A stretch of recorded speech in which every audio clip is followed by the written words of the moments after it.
Le Cameroun et la Guinée équatoriale représentés à la cérémonie d'investiture de la présidente élue de Namibie au State House à Windhoek.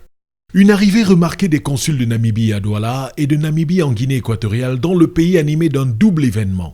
Au hall du palais présidentiel, la délégation camerounaise prend ses marques avant de se diriger vers la salle des actes, parée pour la circonstance.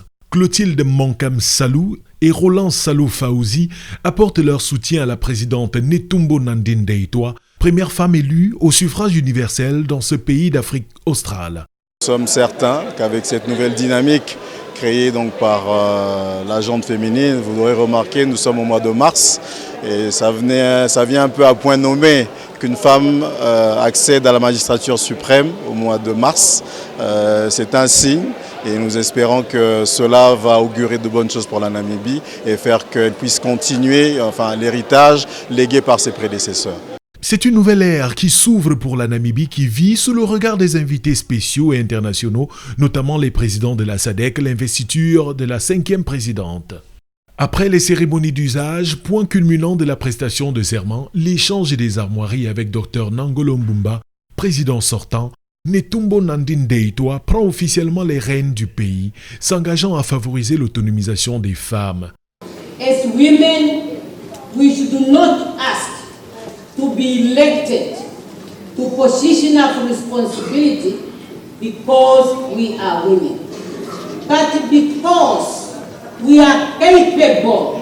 To this end, education and training will continue to be a priority to ensure that we develop technical and managerial skills and work ethics.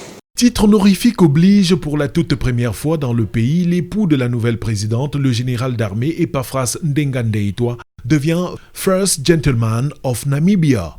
Ce fut un sentiment de grande fierté pour moi d'avoir participé à ce moment historique. Celui de la consécration de la première femme au sommet de l'État namibien.